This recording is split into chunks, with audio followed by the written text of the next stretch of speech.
इसके बाद जो 22 क्वेश्चन है ये बहुत इंपॉर्टेंट है, very important question for this exercise, school test में भी बहुत पूछते हैं। ठीक है, 1/cos लिख, देखो इसमें 4 टाइप के क्वेश्चन बन सकता है। तो पहले तो ये समझो कि ये 2 डिफरेंट एंगल है। ठीक है, cos x माइनस ए, थोड़ी देर के लिए मान लो कि x माइनस ए तुम्हारा एक कैपिटल ए एंगल है, x माइनस बी तुम्हारे लिए कैपिटल बी एंगल है, समझने के लिए। यानी अब ये समझ लो कि ये 1/cos ए cos बी लिखा है। थोड़ा आपको समझाना मेरे लिए आसान होगा, ठीक है, इसलिए अभी मैं इंटीग्रेशन का कोई साइन नहीं लगा रहा हूं। पहले मैं आपको ये बताता हूं कि cos ए cos बी को हमें कैसे सॉल्व करना होता है। तो पेपर में हो सकता है साइन ए साइन बी वाला क्वेश्चन आ जाए, यानी sign x minus A sign x minus B, या साइन कॉस का आ जाए, या फिर कॉस साइन का। ठीक है, कुछ भी आ सकता है। आपको ऐसे टाइप के क्वेश्चन में करना क्या है, न्यूमरेटर में इन दोनों एंगल का डिफरेंस लेना है। क्या लेना है? इन दोनों एंगल का डिफरेंस लेना है, और बाहर या तो साइन होगा या फिर कॉस होगा। क्या होगा?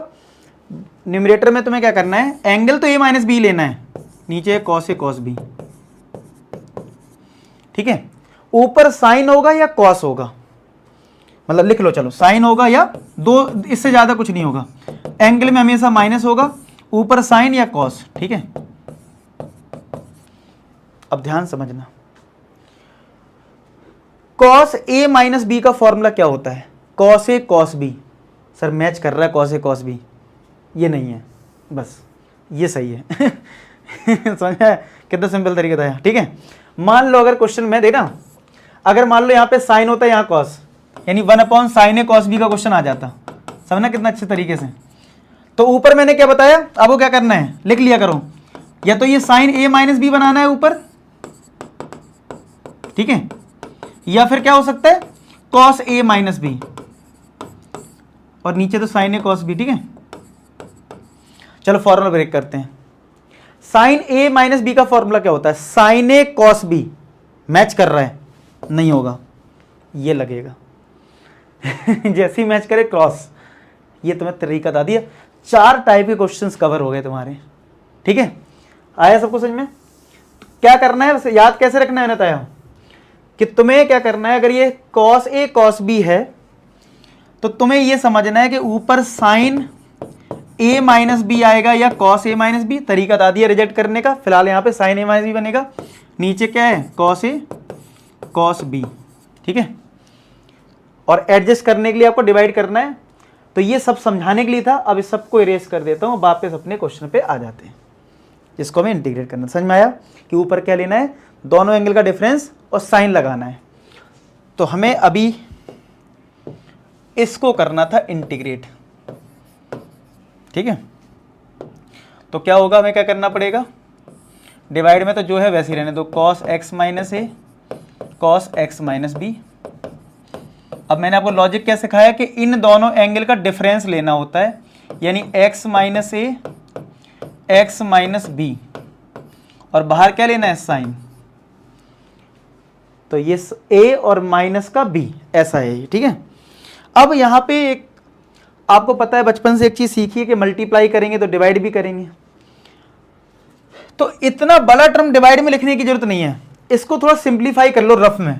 साइन x माइनस ए, अगर माइनस का मल्टीप्लाई करोगे तो माइनस का x प्लस बी आएगा, x से x कट गया, तो अल्टीमेट ये साइन b माइनस ए है, कितना है, और क्या इसमें x है? क्या नहीं है। तो ये साइन b माइनस ए कैसा टर्म है? कांस्टेंट टर्म है। तो क्या हम इसको इंटीग्रेशन से बाहर रख सकते हैं? तो हमने साइन b माइनस ए को इंटीग्रेशन से बाहर रख लिया। समझ में आई इतनी सी बात, ये नोट कर लो, समझो, और वीडियो को पॉज करके थोड़ा समझने की कोशिश करो मैंने क्या क्या बताया, फिर से देखो, कॉन्सेप्ट बिल्ड होगा। पहले तो मैंने ये बताया कि नीचे जो भी 2 एंगल है उनको बीच में माइनस लगाना है, मतलब आपके नीचे जो भी 2 एंगल है उनके बीच में माइनस लगेगा। बाहर या तो साइन होगा या कॉस होगा। माइंड में फॉर्मूला लगा लेना, जो सेम हो जाए तो वो नहीं लेना है। ठीक है, समझ रहे? तो वो लॉजिक फिर से दिमाग से बिठाना, कैसे बताया था मैंने। चलो, अब यहाँ पे ये एंगल A है और ये एंगल B है, साइन A माइनस बी का फॉर्मूला हम लगाएंगे। तो integration sine A minus B, क्या फॉर्मूला होता है, sine A cos B minus cos A sine B upon cos x minus A cos x minus B d x, ऐसा आएगा ये। अब आप कर दो सेपरेट डिवाइड, यानी इस टर्म में भी इससे डिवाइड और इस टर्म में भी इससे डिवाइड, ठीक है। तो 1 upon sine B minus A integration इस टर्म में इससे डिवाइड, यानी कि sine x minus A cos x minus B में डिवाइड करो इससे, तो cos x minus A cos x minus B, बीच में माइनस, इसमें इससे डिवाइड, तो cos x minus A sine x minus B upon इससे डिवाइड करेंगे तो क्या आएगा, cos x minus A cos x minus B और ये डी एक्स, ऐसे ही तो आएगा। तो देखो यहाँ पे कॉस एक्स माइनस बी कट जाएगा, यहाँ पे कॉस एक्स माइनस ए कट जाएगा। 1 upon sine B minus A, sine upon cos क्या होता है, टेन एक्स माइनस ए, और वो बन जाएगा टेन एक्स माइनस बी। अब फॉर्मूला लगेंगे, बस अलग अलग इंटीग्रेशन कर दो। तो 1 upon sine B minus A bracket, ten का इंटीग्रेशन करेंगे तो लॉग सेक एक्स होता है, तो लॉग मॉड में सेक एक्स माइनस ए आ जाएगा पहले वाले में, और इसका करेंगे तो बीच में तो माइनस है, लॉग मॉड में सेक एक्स माइनस बी आ जाएगा प्लस का सी, क्योंकि टेन एक्स का integration log x log sec x होता है। अच्छा आप कहोगे सर यहाँ पे एंगल तो अलग है, कुछ करना पड़ेगा, नहीं, एक्स माइनस ए का देखें तो डिफरेंशिएशन करोगे तो एक्स का डिफरेंशिएशन 1 और ए का 0, तो और कोई कांस्टेंट नंबर आ रहा है वो भी 1, तो कोई दिक्कत नहीं होती, सेम फार्मूला लग जाता है, सेम फार्मूला लग जाता है। एक्स का कोफिशिएंट डिवाइड में आता है, लेकिन यहाँ पे तो एक्स का कोफिशिएंट 1 है, तो वो भी लिखने की जरूरत नहीं है, सीधा सेक एक्स माइनस ए ही आएगा, ठीक है। तो बस अब एक वैसे तो ये भी आंसर छोड़ सकते हो, या एक प्रॉपर्टी नहीं है हमारे पास, log M minus log N क्या होता है, लॉग एम अपॉन एन, यानी ये डिवाइड में लिख सकते हो, तो आंसर क्या हो जाएगा, 1 upon sine B minus A log mod में ये ऊपर ये नीचे, यानी sec x minus A upon sec x minus B plus का सी, ये हमारा आंसर आ गया। तो 1 upon sine A minus B log cos, cos में दे रखा है आंसर, तो कॉस में चेंज कर सकते हो, ठीक है। कॉस में 1 अपॉन कॉस लिख लो, इसको क्या करूं, इसको कॉस में चेंज कर लो, तो 1 अपॉन कॉस आएगा, ठीक है। अब इनका जो आंसर आया है, देखो ये आंसर आप लिख के आओगे, पूरे फुल मार्क्स आपको मिलेंगे, मैं पहले ही बोल रहा हूं, ठीक है। अब मैं आपको आंसर मैच करवा देता हूं, पहले इतना नोट कर लो, ठीक है, और इसमें भी फुल मार्क्स मिलेंगे, लेकिन मैं इसको सिंप्लीफाई करके दिखाता हूं, जिससे कि आप आपके अंदर मैं हर बार बहुत बात कर रहा हूं, इंटीग्रेशन टफ इसलिए बन जाता है कि हम आंसर मैच नहीं करवा पाते और हमें लगता है कि हमने कुछ गलत कर दिया, और बस यहीं से आपके लिए टफ हो जाता है, क्योंकि कॉन्सेप्ट बिल्ड ही नहीं हो पाता है। लेकिन अब मैं आपको जो बताने वाला हूं वो देखो, समझो, इसको तो पहले मैं रेज करूंगा,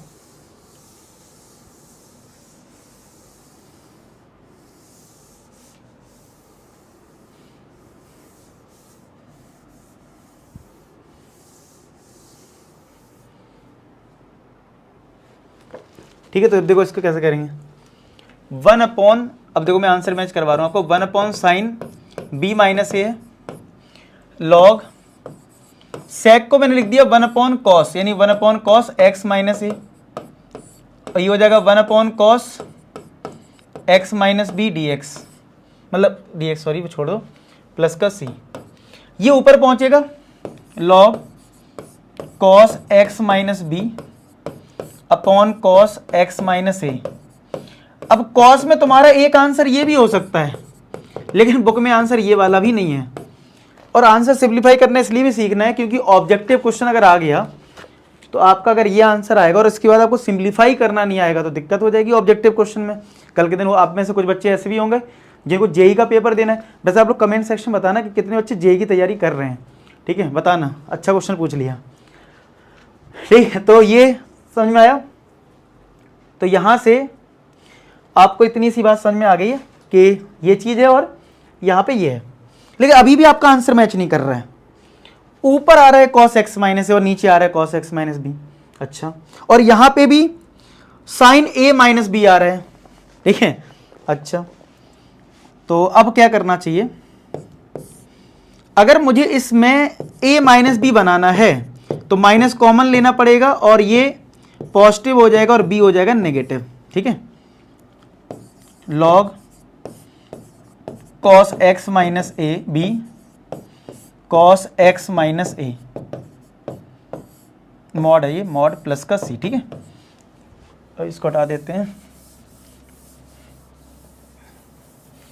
अब आपको पता होना चाहिए sine minus theta minus sine theta होता है, पता है ना, लिख देता हूं चलो। साइन माइनस थीटा जो होता है वो माइनस का साइन थीटा होता है, तो माइनस तो बाहर आ जाएगा, तो 1 अपॉन माइनस का साइन ए माइनस बी हो गया, और लॉग मॉड में cos x minus B cos x minus A plus का c, ठीक है। ये माइनस इसको दे दो लॉग को, ठीक है। तो sine A minus B into minus का log cos x minus B cos x minus A plus का c। अब ये जो माइनस है ना, अब आंसर में माइनस नहीं आ रहा है ये वाला, तो अगर आप माइनस को हटाना चाहते हो तो ये लॉग के अंदर वाला जो फंक्शन होता है वो रेसिप्रोकल हो सकता है। ये कह सकते हैं एक प्रॉपर्टी होती है, माइनस का log x जो है वो log 1 अपॉन एक्स होता है, समझ रहे हो। इधर मॉड लगाना चाहो मॉड लगा लो। माइनस का log मॉड x जो है माइनस का 1 अपॉन इस तरीके से हो जाएगा, मतलब नंबर रेसिप्रोकल हो जाता है। क्या हो जाता है, आप कहोगे सर ये दोनों बराबर कैसे हैं, तो देखो सिंपल सी बात है, 1 अपॉन एक्स को क्या मैं x की पावर -1 लिख सकता हूं, आप कहोगे हाँ लिख सकते हैं। तो पावर पहले आती है, लॉग की प्रॉपर्टी है, आगे देखो माइनस का log x। मॉड के बारे में मत सोचो, मॉड लगाना लगा लो, इधर भी लगा लो, क्या दिक्कत है, ठीक है। तो अल्टीमेट समझ रहे हो, पावर पहले आ जाती है, तो इसलिए ये दोनों बराबर हैं। तो हम ये कह सकते हैं कि अगर माइनस को हटाना है तो ये रेसिप्रोकल कर दो, तो आंसर हमारा आ गया। तो समझ रहे हो, सिंप्लीफाई करना भी तो कितनी बड़ी चीज होगी, इतनी इधर से लेके इतना, लेकिन ये चीज माइंड में भी हो जाती है अगर हमारी प्रैक्टिस अच्छी हो। तो ये बन गया cos x माइनस ए ऊपर आ गया और cos x माइनस बी नीचे आ गया प्लस का c, ठीक है। क्लियर हो गया। चलो अब लास्ट के 2 क्वेश्चन बचे, वो ऑब्जेक्टिव हैं, उनको भी खत्म कर लेते और ये एक्सरसाइज